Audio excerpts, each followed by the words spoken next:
Okay, good morning, everybody. I think that we're live, so welcome to this week's virtual plant clinic. My name is Bill Lester. I'm with University of Florida Extension Service here in Hernando County, and joining me today are both of my co-hosts. Colby Pitts is Hernando County's Florida Friendly Landscape Coordinator. Good morning, Colby. How are you? Good morning. I'm doing well. And Bernie is one of our master gardeners, and he had technical difficulties earlier, but apparently found a workaround around them because somehow he's on the internet and he's here with us this morning. So good morning, Bernie. How you doing? Good morning. It works when you're the only guy in the place that doesn't have access to the good stuff. The bad stuff is still working. So I don't understand all the hydraulics on this internet stuff as it is, but it's nice that it does work sometimes. Well, I am not the IT expert, but I know enough to make it through the day most days. Like I said, most days. So, gosh, since the last time we were on here, we had a week off, we had a hurricane, we've had all kinds of stuff. We had two, didn't we? Without a plant clinic? I was off. No, we had one last week. No, I wasn't here. We missed a week between, but we had one between also. Okay, so we've been a little erratic here, not even sure exactly when we were at last on here with all of you. So, hey, if anybody has any questions or comments, please go ahead and put them in the comments. Whether you're watching us on YouTube or Facebook, you should be able to make a comment, and that way we will see it and we will share it on the screen just like this. Good morning, Bassem. How are you? Nice to see that at least somebody is on here with us watching. So we're here for you. If you have any questions, go ahead and ask. Let me go ahead and if anybody has any pictures, because I know even starting before the storm hit, I was getting emails about different plant problems. Now we have emails about damaged trees and lawns and everything else. If you want to send me pictures, go ahead and send me an email with pictures. I should be able to show that on the screen here today. So I'll leave that up there for a little bit. Bill, good morning. How are you? Nice to see that there's got some company on here with us. So did you guys survive the storm? Okay. Yeah, we were okay. I had a couple limbs down from my beloved camphor trees that are in the backyard of my new house. And so I actually didn't take care of them until yesterday, but these were pretty big. I mean, I think one of them was probably 15 or 20 feet long, and cut it up. And now I have to convince the person that owns the house that we need to get rid of these trees. But I don't. What's crazy is they are. You look at them and they are pretty trees. Yeah. But man, like it's really softwood on the inside. I don't. Just based off the one that broke, I could see it's like, man, I don't. Not only is this tree invasive, I have so many leaves in my yard, and I can see that these are very large trees. I can see that my neighbors over the fences who've got the little seeds from the camphor tree, they have small camphor trees growing. It's like, well, if you guys knew what those were, you'd probably be pretty mad at me. But yeah. So other than the limbs down, we were all good. Bernie, were you all right? Well, we lost a lot of trees. It's kind of interesting. When I was in school back in the dark ages, they used to teach that trees had big roots that went down, and they were kind of a mirror reflection of the root system underneath is what the tops of the trees look like. And obviously, science is figured out over the years that tree roots actually need oxygen, and they're up close to the surface. So I had one group of 5 trees that blew over as an entire group, and you get to see their roots. There's no tap root. There's just a bunch of roots that once the soil gets saturated enough, they're gone. And I had that happen about 7 or 8 places altogether in the lawn. And then my cypress or cedar tree really disintegrated. There's a tree that is very brittle, and the terrible part about it is so many of those branches are so high. I'm going to have somebody come out and either climb the tree and cut them out, or use a crane to get into them. It's going to be a real problem. It's going to take a long time. Uh, I think that the people that have trees down uh, are probably victims at this point of the people going around. I noticed somebody stopped by yesterday and stuck a big sign out along the highway, tree work, and I'm sure that as fine as this gentleman looked, that he's going to do a great job if you hire him. So him and his truck will show up, and you'll be out $1,000, and he'll be off to the next one. So really be careful. There are some unscrupulous people out there wanting to take advantage of you.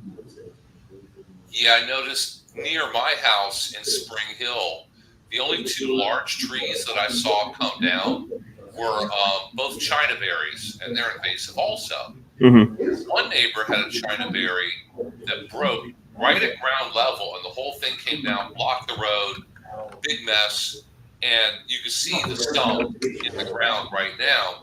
It was completely rotted on the inside. But you probably never knew that until the winds got above a certain point and broke it, and snapped it off, and blew it down over the road. Fortunately, it didn't hit their house or their cars or anything else. Blocked the road for an hour or so, that next morning until they cut it up and pushed it out of the way.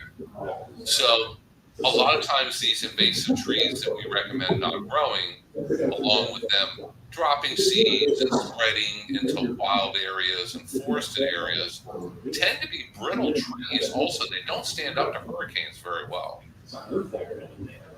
Yeah, that is a problem. And what people don't realize is how much one of those trees actually weighs.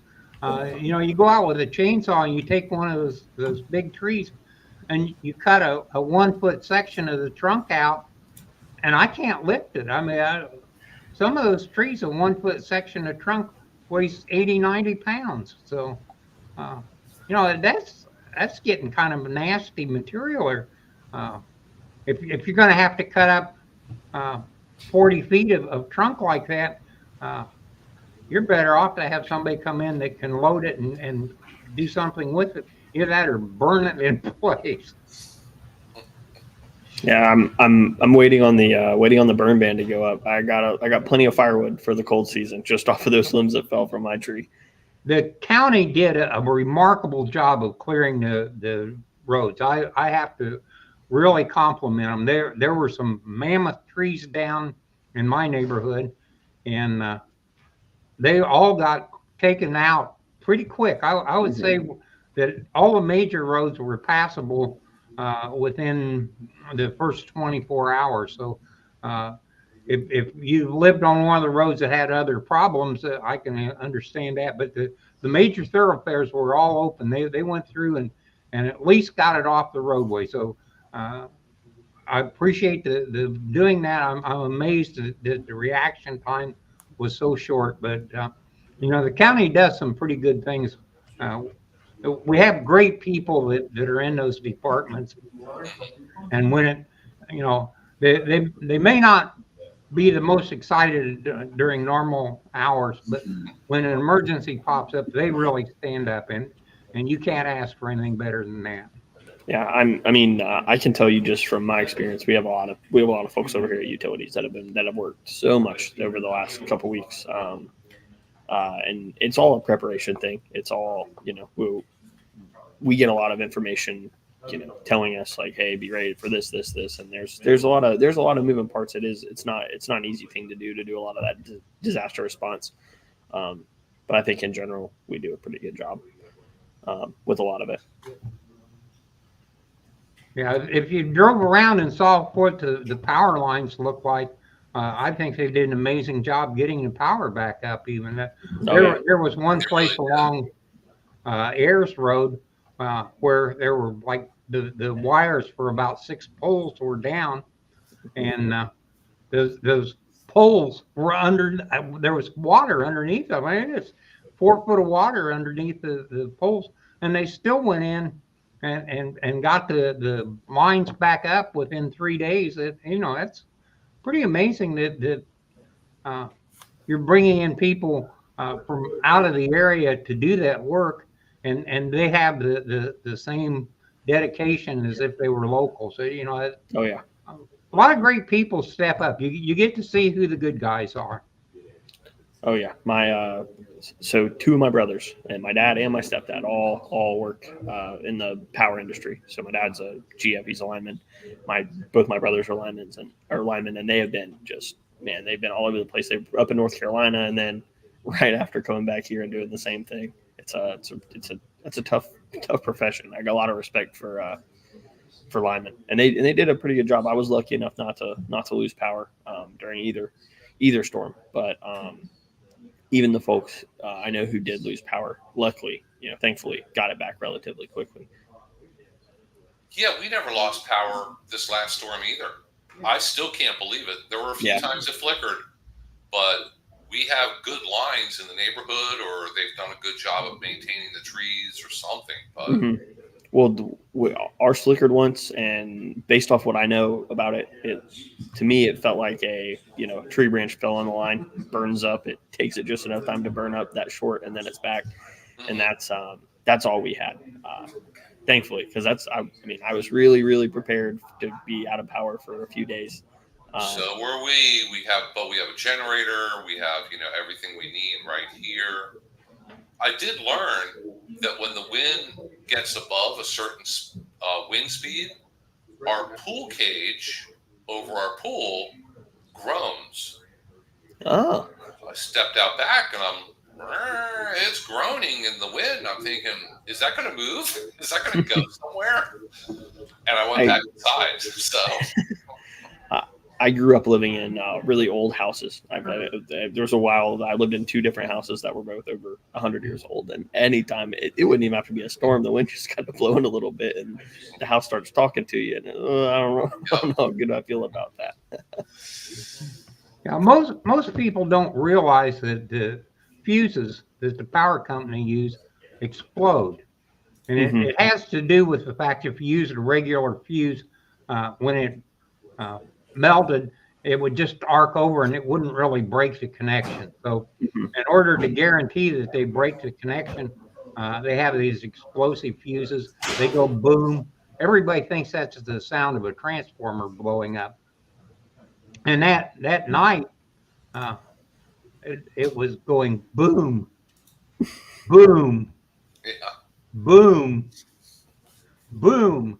And then the next thing you know, our lights finally went out. But it was just amazing how long the main system stayed up, and all the neighbors. If you had a long run 2 or 3 poles to your house from the highway, when the tree fell, it had a boom out there by your transformer. Everybody thinks that's a transformer blowing up. No, that's just a fuse blowing. They make a lot of noise, and they make a big bright flash. So it's kind of exciting.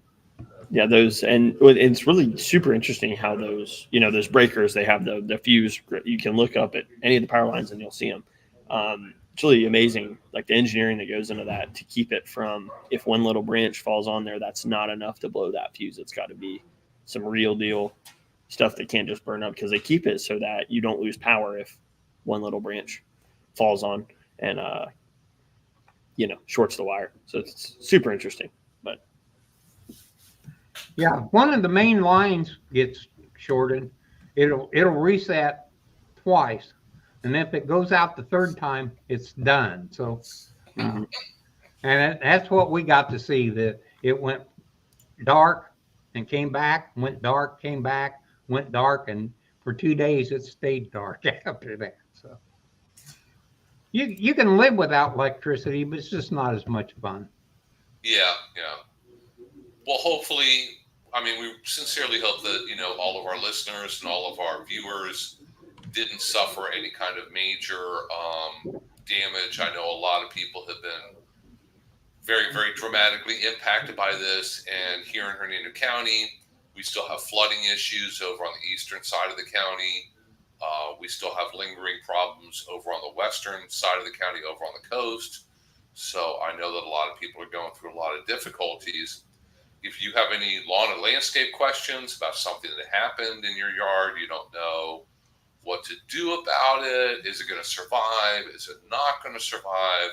Go ahead and ask in the comments, and we'll do our very best to answer it. Sometimes with some damage that you get to landscape, and I've seen a lot of things that have happened to people. People have had trees where literally all the leaves have blown off, or the tree looked okay right after the storm, but now all the leaves are turning brown and falling off. Palm trees can get, bent where they used to be up nice and straight. Now they're not quite as straight as they used to be. A lot of times you just have to wait and be patient to see how it's going to work out. You really can't tell for sure what situation your plant's in the next morning and make a decision right then and there. It's going to be fine, or I have to cut it right down. So a lot of things, you're just going to have to be patient and wait a little bit and see if it recovers or doesn't. Bill says that he had a lot of plants and small trees that were leaning south after the storm. Yeah, I know that our wind came out of the northeast, which I'm not used to.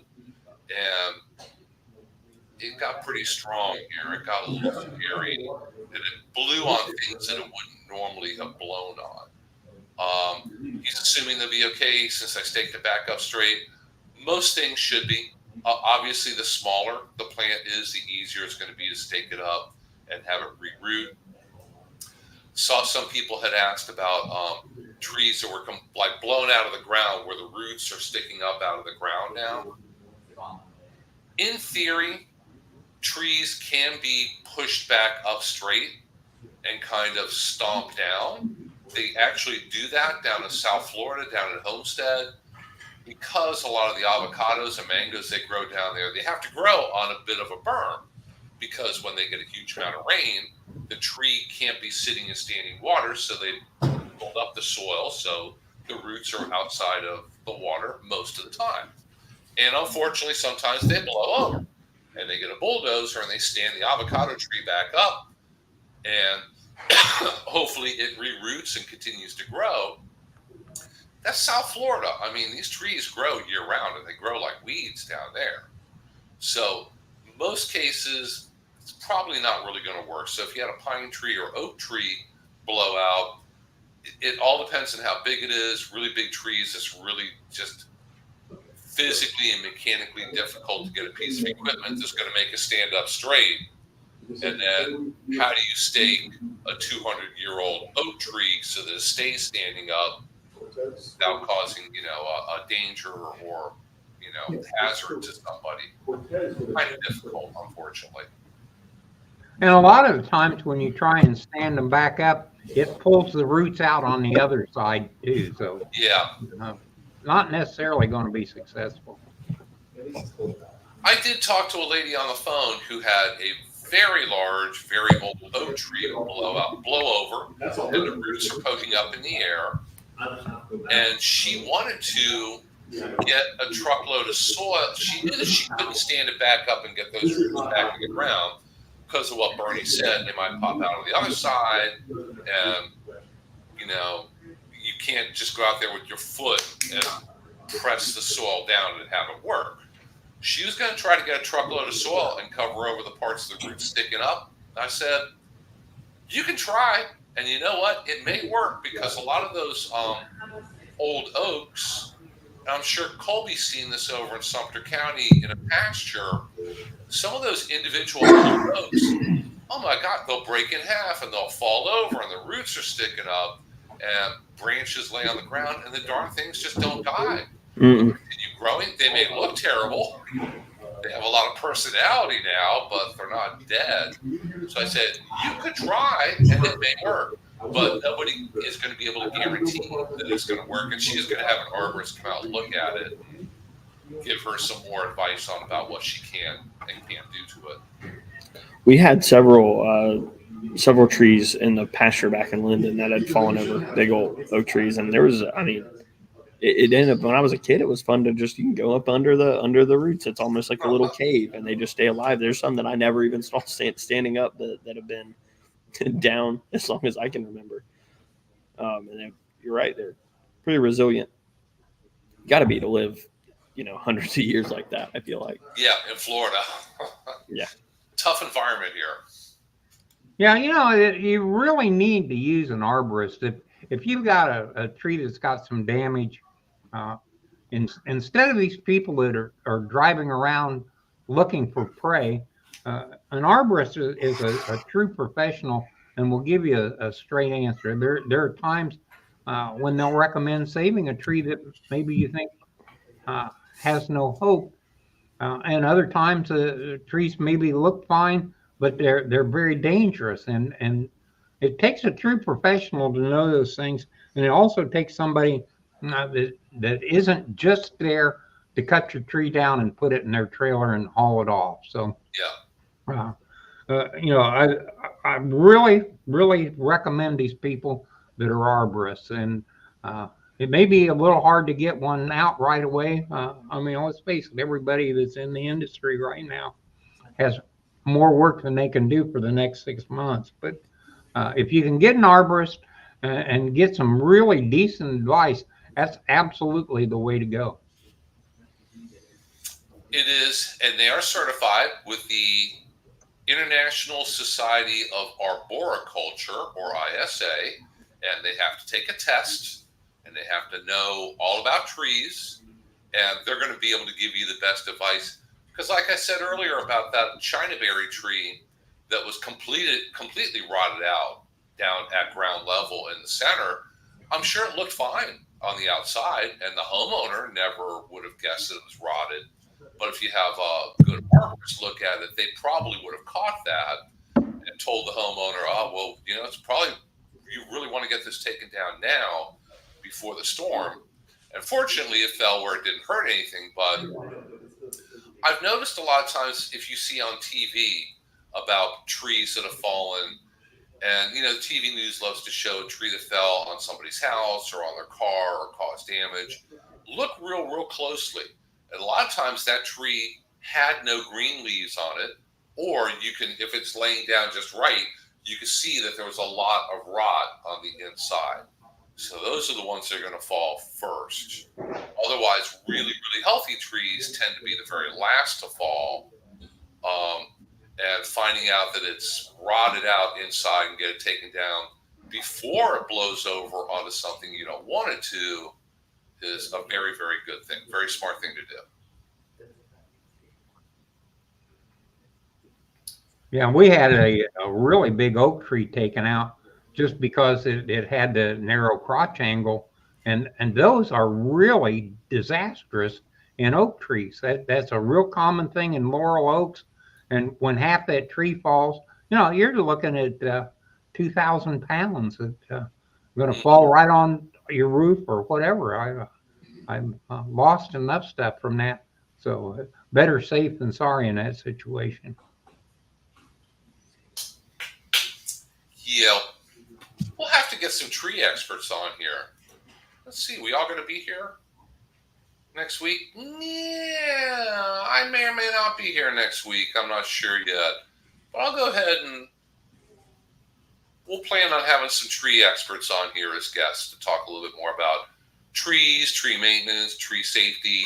Now that everybody just had a fresh taste of what can happen to trees, worst case scenario. So, hey guys, I see that we do have some people on here with us today. So if you have any questions, comments, anything, you just want to say good morning or that you survived the storm well, go ahead and put them in the comments.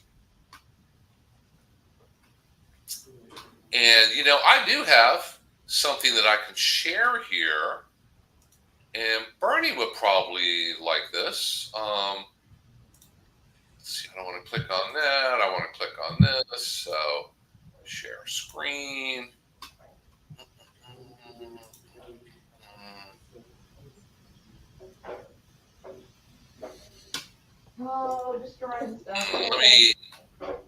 take a moment and find these pictures that I was sent the other day of some small palm trees. There we go. And this is a trunk of a small palm tree, and bark is coming off, and it's looking pretty rough and pretty damaged. That's what it looks like. And there's some other pictures here. And of course, homeowners wondering, is it a disease? Was it an insect? You know, what's the problem? What do you think could be wrong with these or causing the damage? So, Bernie, any guess? I say that without seeing them up real close, that's probably the way those grow. Could be, but where are they growing at? Well, they're growing in a terrible spot. Yeah, they're growing in a flower bed. And what do they like to put in flower beds? Lots of mulch. Lots of mulch and sprinklers too. So A lot of water. Check the sprinklers. That might be sprinkler damage, because if they had, now that looks like a pretty small flower bed, so they probably have spray heads. But if they have the larger heads, and I've seen this before on trees, in my neighborhood, there's a palm tree that I've noticed just driving up and down the street.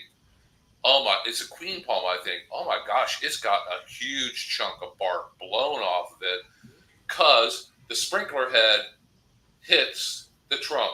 And every time you run the sprinkler heads, blast, blast, blast, blast, back and forth for years.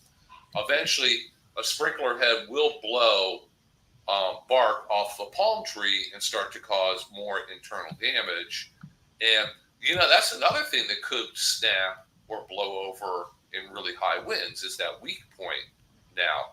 So I told him he should check his sprinklers and see if he has a head that's blowing on that point where there's damage, and turn the sprinkler head off, redirect it, make some kind of changes, switch to a different kind of sprinkler head.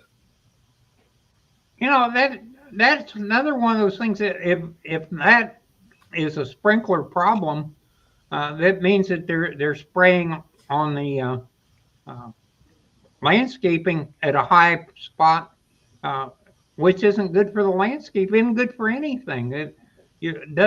Does anybody ever really do an irrigation system that is set up for the way the plants are, rather than you go out and you lay out this grid network and you put in some spray heads and that's it? I mean, you see so much damage. I get a tremendous number of people with viburnums that have got black spots, they've got dead spots, all kinds of fungal problems, and it's almost always because they're being sprayed directly, and the people are spraying at night, and they stay wet all night, and it just destroys the plants. You know, you spend a lot of money. It takes a long time. It finally gets to the size you like. It looks beautiful. And so what do? You give it the worst possible environmental condition you can give it. No, unfortunately, when I go and look at brand new neighborhoods, they put the system in and they mix the heads, and one zone is watering half of a flower bed, half of a lawn. It's hitting the trunk of a palm tree. And then nobody really, well, I'd say nobody, but most people don't think that to go back and check your sprinkler system as time goes on. So when they build your house, they put in the lawn, they put in your palm tree and your viburnums, your flowers, everything else. Maybe your system is designed and it works just great. But over time, what happens? Your little 6 foot tall palm tree grows to be as tall as your house. Your bushes grow taller, they grow wider. They're blocking sprinkler heads. Not everything's getting watered the way it should be. What kills me is the shrub bubblers. You know, the sprinkler heads that are really small, and the water just fall, Yeah. out of it. that's important to put at the base of a palm tree or other tree when it's being established. 10 years down the road, that palm tree is long established. It doesn't need that much water, and you're just wasting water. You need to turn that one off, or take it out and cap it off, or do something. But whether you're just a homeowner and you're pretty handy, or you're a homeowner and you're not that handy, contact irrigation service and have them do a full checkup. Move those heads, adjust those heads, check those heads. People will have a sprinkler head on a riser, and their bushes are like this when they move in. 10 years down the road, the bushes are a lot taller. Now they have a sprinkler head in the middle of their bushes. That's not doing a whole lot of good. So those things are easily fixed, but most people, we have a lot of things to worry about nowadays: hurricanes and water and paying bills, everything. Kind of the last thing on the list is your sprinkler system. But move it up towards closer to the top of your list and think about getting an inspection, or just go out there and take a really close look at your sprinkler system and say, are things working the way they should? Is anything broken? Is everything that should be getting water getting water? Otherwise, you're just wasting water. Water, if you have a well, you might think the water is free. If you're paying for your water, it ain't free. So Colby smiles. He knows that it's not free. I'm on utilities also. It's not free. So don't waste water. Go out there and check that sprinkler system at least every year. And it's important when you're like the kind of the start of efficient irrigation is when you're choosing the plants that are there. And in theory, you'd like to have plants that are, after they're established, you shouldn't need to water them at all. Yeah. Or it only in like severe drought. So if you really like by water conservation, especially when you're landscaping, it's going to starts with your plant choice, really. So pay attention. Don't plant things. Stay with your Florida friendly plants.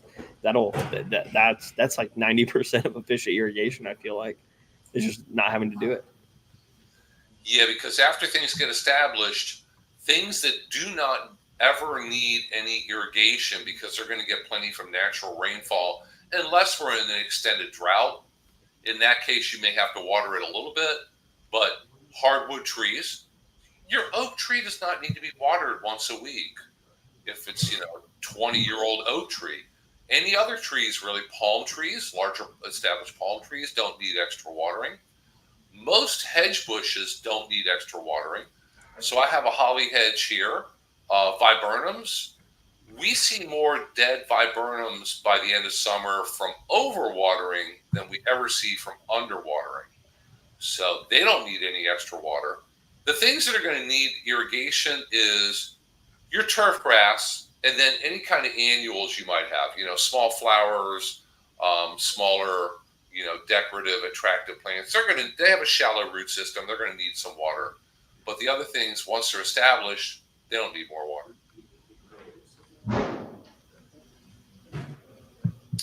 So let's see. We covered the water lecture for today.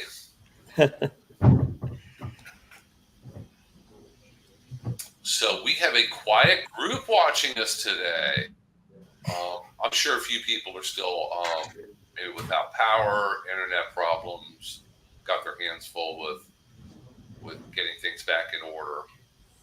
I was kind of surprised how little. I don't have that much gardening stuff, but the things that I've got, for the most part, are in pots, and they're heavy. And rather than try and put them all in the garage, which I really didn't want to do, I just moved them up against the side of the building, and they all came through pretty well. I had one broken branch on tomato plant, but everything else seemed to do pretty good. So the people that have vegetable gardens right now are probably very thankful that they've got something nice and fresh. When the storm quit and you wanted something to munch on, a nice fresh vegetable, a little salt on it, made a pretty good snack. So a good reason to have something going during the hurricane season. You never know how long this is going to last, how long you're going to be without power. and those raw vegetables with a little salt shaker, you can do that a long time. Some of the finest memories of my childhood were taking a salt shaker out to the tomato patch. So I love that. You got tomato juice all over your face, and you looked a mess, but boy, was that good. Yes, and we have just entered the best time of year to be vegetable gardening. So hopefully you have your gardens cleared out, the weeds pulled, a plan in place. Now is a time to put in all your cool weather vegetables. Hopefully any warm weather vegetables you're growing, tomatoes, peppers, eggplants, green beans, those kind of things have already been planted and are coming up, because we're going into a time of year where it's going to be sunny and go back and forth between cool and warm. This morning, it says on my computer 64 degrees, so it's warming up. It was like 50 degrees this morning, which for vegetables, that's a good temperature. They don't consider it really cold till you start pushing down close to the low 30s. So your tomatoes and peppers, they're not damaged by 50-degree weather. They love it. 50 at night, 75, 80 during the day, that's perfect for growing them. So get some more things planted out there. I got some stuff planted in my garden. During the storm, everything got well watered, but I did not get any standing water at all on the property. At my house, the rain was spread out, so it was steady, and the water never piled up in my front yard for some reason. Good old Spring Hill pure sand. Mm-hmm. Great when you get tons and tons and tons of rain, because it goes straight down through the sand. And Bernie, you said you're up on a hill, so you didn't have to worry about rising waters. No, water would have had to gotten 200 feet above sea level to get to me. So, and being on the hill, it never ponds at all. So I really am amazed how quick one that like the north side of the house, it will get maybe a half inch of water for 15 minutes with a really hard rain, but let it stop raining for 10 minutes and that's all dry again. So you're right. 2 or 3 foot of sand that is sitting on top of everything really does get rid of the water in a hurry. So down the hill it goes.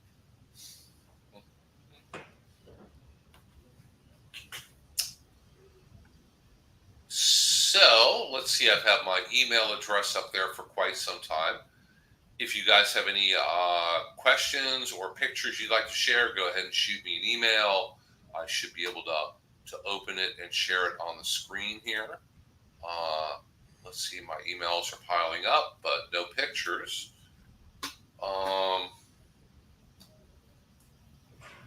Let's see, what else? Let's go ahead, and if you would like to get in touch with Master Gardener Bernie, he is at the office on Thursdays, and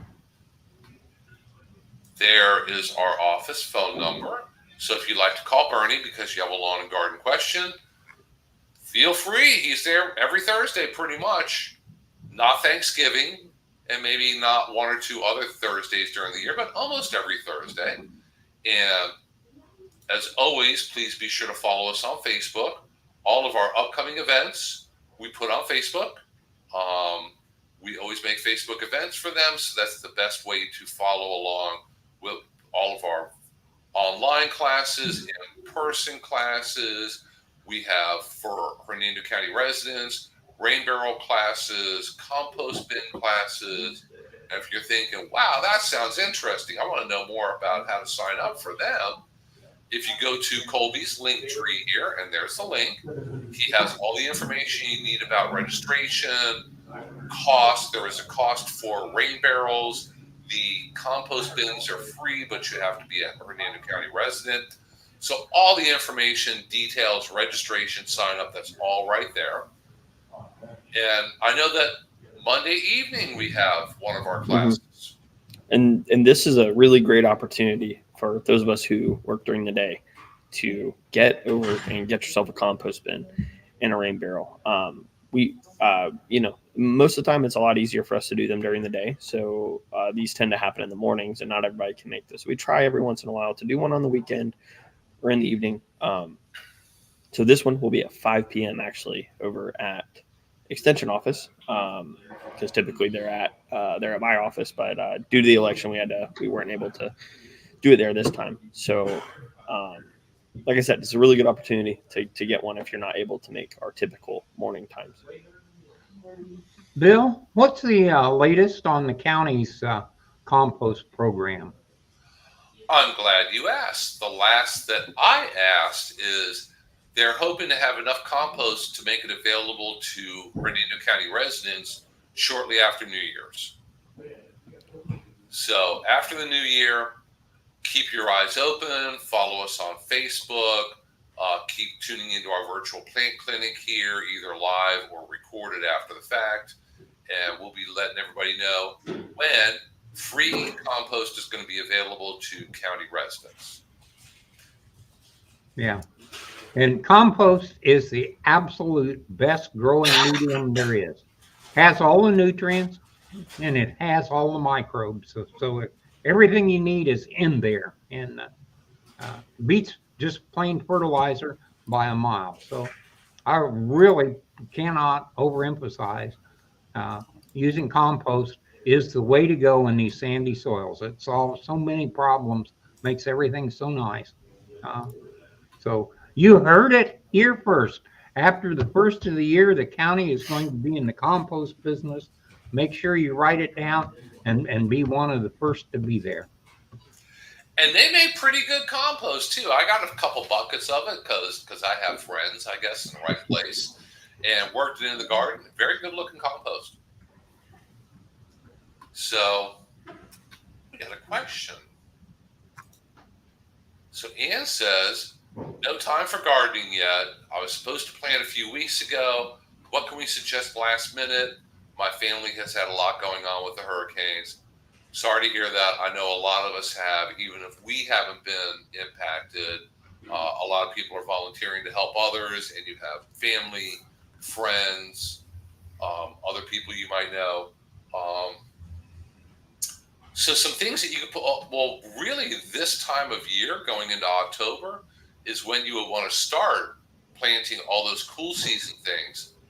Off the top of my head, that's broccoli, cauliflower, cabbage, radishes, anything green and leafy, any kind of lettuce, kale, Swiss chard, romaine lettuce, carrots, beets, all of those vegetables like cooler weather. They do not grow well in summer here. So don't try growing them June, July, and August. It's way too hot. It just tears them up. But during the winter, they grow great. And most all of them will take temperatures down to about freezing or so. Once we get like below 30 and lower, you're going to get some damaged leaves, a little bit of damage, but it generally doesn't completely kill them. Things like carrots, I've had carrots in the ground growing, and it gets to the upper 20s. Doesn't bother them. Don't lose a leaf. Broccoli, you lose a leaf or two, but other than that, doesn't kill them. They keep growing. You're still going to get broccoli. So you still have plenty of time to put in all the cool season things right now. So even if you got your warm season, what you had in the ground growing when the storms hit, if that all got wiped out, you still have plenty of time to go back and just kind of start over and put in things that are going to like the cool weather a lot better. And Bill says that his one rain barrel fills up fast. It's only collecting from a half of a 40-foot gutter, and it will fill up with about a third of an inch of rain. It's amazing how fast those things fill up, especially when you have gutters on your house and it's all the rain coming off your roof down a long stretch of gutter going into one rain barrel. Boom, an afternoon thunderstorm, it fills right up. But don't drink it. Rain barrel water is non-potable water, so you can use it for watering trees, ornamentals, bushes, your flowers.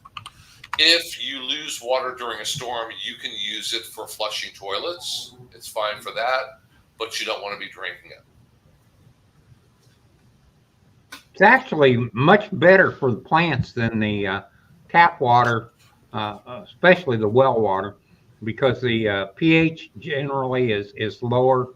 It's a soft water, doesn't have the mineral content, doesn't have all the calcium. So plants tend to really like the rainwater much better than well water. So definitely something to consider if you're doing much plants.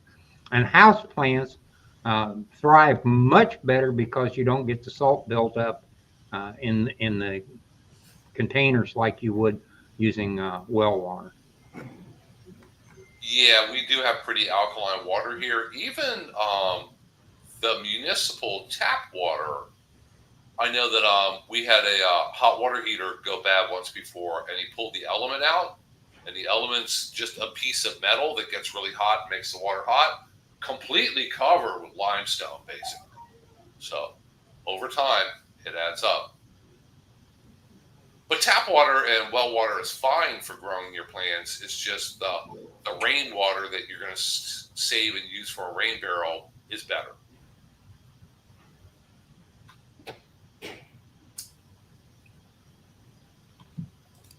So, hey guys, anybody has any last minute questions, comments, good mornings, whatever it might be? Let's see, what else can I show on here? Our Master Gardener Nursery is back open after all the storms and wind and everything else, and they are loaded up with a great selection of Florida-friendly and native plants over there. There is their address. The nursery is open on Wednesday and Saturday mornings from 8:30 in the morning until noon. They just started staying open until noon because it's not as hot as it is during the summer. During the summer, they leave at 11 because it's really hot, and by 11, they're like, it's really hot, I'm going home. So during the winter, they stay open till noon because the weather's a lot easier to work outdoors in. So stop by our nursery. If you have any questions about this, you can always call the office. So if you're ever wondering if they're going to be, and that does depend on the weather. So if it's pouring rain, if we have a hurricane coming, they do close. We always put that on Facebook. So keep checking. Another reason to check us on Facebook. And yes, Brussels sprouts definitely like the cool weather. Brussels sprouts are tough to grow here in Central Florida because our winters are so erratic. If you plant them in the fall and we have kind of a warm winter, your Brussels sprouts aren't going to do that well because they like it cold. Every once in a while, we have kind of like just, it seems like a long, cold winter. Brussels sprouts love that. So does spinach. So try Brussels sprouts, but realize that maybe one year they do well, next year not quite as well. And yeah, you can actually grow Brussels sprouts here. You know, one thing that you might do now is if you're having any weed problems in the lawn, this would be an ideal time to hit it with a pre-emergent, and another 2-3 weeks, maybe go in and with general herbicide, not a selective herbicide that kills grass, but one that kills weeds, and maybe nail some of these winter weeds that we're going to have. This is kind of a short period of time that it works. So sometime in October is ideal. And if you're having a problem, do it in October. Do it again in March. So about the only time that you can safely do things with the weeds, and it's really effective. Yeah, weeds are so much easier to control if you catch them early. And so many people wait until like the end of that weeds season.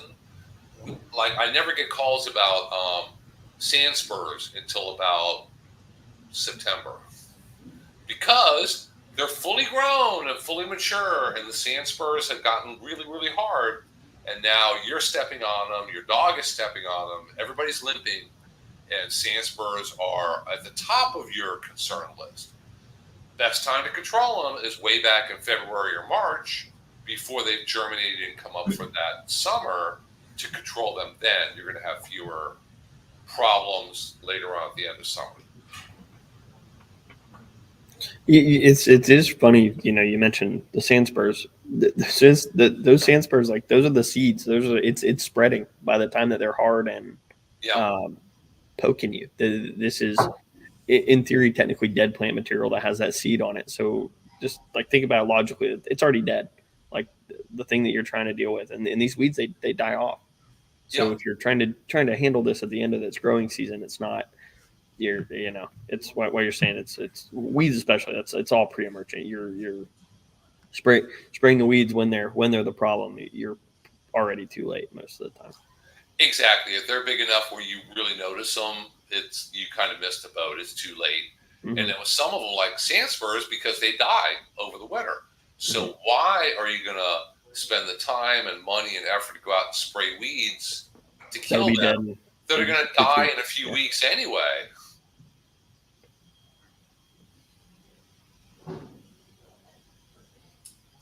So, guys, I don't see any other comments in the comment section here. So, I got something to talk about. I got something I want to plug, if I can. So, starting in January here at the utilities department, we're going to be having a super cool program. We're going to start back up. This was from before we did it before. They did it before I was here, and now it's my turn. So we're going to be doing water awareness speaker series events once a month, and they're going to be all different kinds of topics. So the first one, Bill and I will be the keynote speakers, just in case you don't get enough of us talking to you every week. Where I believe Bill's talking about your cold season vegetable gardening, and I'm talking about your landscape care when it's cold. And then these will kind of be topical based on, what's going on, what time of year it is. We have, I already have some great guest speakers lined up for the next few months. And this will be, every single month, and there'll be a different topic, refreshments provided. Then there's also some other things that we're still working out that we're going to do. It's going to be a super cool event. So please be on the lookout. You'll probably see that on your Facebook feeds in the next few weeks. You can come and see us in person. Yeah, I know. I don't know how grand it'll be, since, like I said, you listen and talk. You see us and talk to us all the time enough. I know that I'm sure some people somewhere are tired of hearing me talk, but that's a good thing, is there'll be guest speakers sometimes. And for one of the presentations, you're going to have Bernie come and speak. Oh yeah. Yeah, we're definitely leveraging our knowledge base over with the master gardeners to get some of those folks. Man, do they know some stuff? Yeah, those programs were always really great programs and very well attended. So that's been a series that I've attended quite a few of them and always enjoyed it. And it goes back a long time. Probably 15 years or more, and it's amazing. Alice has switched that program, and she's one of these people that is a stickler for details. So it's a really first class program. It's something, if you've never been to one, you need to at least go to one and see what you've been missing. Yeah, and for those of you who don't know, Alice is my boss. She's the water resources manager here at the utilities department, and this is her baby. And we're putting a lot of care into making this a very good event that's going to be super informative, but also be entertaining. And you might get some free stuff. Might be pretty cool.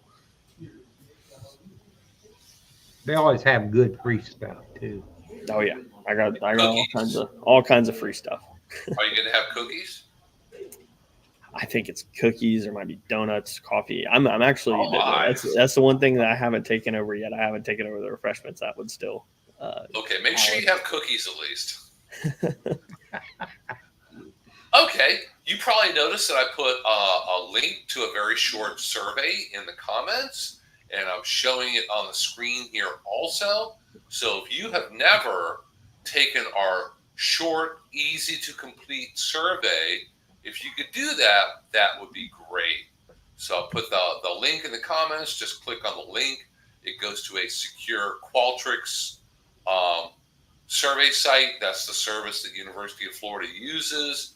And just a couple questions just to give us an idea of, are you guys learning anything from this? Are you benefiting from it? And maybe 2 or 3 other questions. It really is really short. Only takes a minute or 2 to take. So only take it once. So don't take it every week. You just have to take it once in your lifetime, basically. And we would appreciate if you could do that. I need to start showing that survey link again more often. So, guys, looks like it's just about that time. And oh my gosh, I have multiple Zooms later on this afternoon, and plenty of other things to deal with and take care of.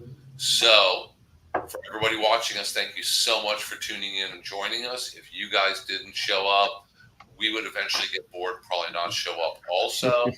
And if you're watching the recorded version of this, please feel free to reach out to us. I went ahead and put all of our contact information at the bottom of the screen during the show today. So reach out, send pictures, lots of pictures, really helps us to figure out what your problem is. And we will have somebody back here again next week. So please be sure to join us again next Thursday morning at 10 a.m. And if you have any lawn and garden questions, bring them along, send me some pictures, and we'll do our very, very best to help you figure out what's going on and how to solve your problems. Lawn and garden wise, we can't solve every problem in the world, but we can tell you what to do with your lawn and garden. So, no financial advice, medical advice, none of that. No. We don't give medical advice here. We share recipes every once in a while, but so we do kind of, wander off and deviate a little bit, but try to stick to just lawn and garden. So, hey, guys, thanks so much for joining us, and we will see all of you again next week. Till then, see you later. Bye. Bye.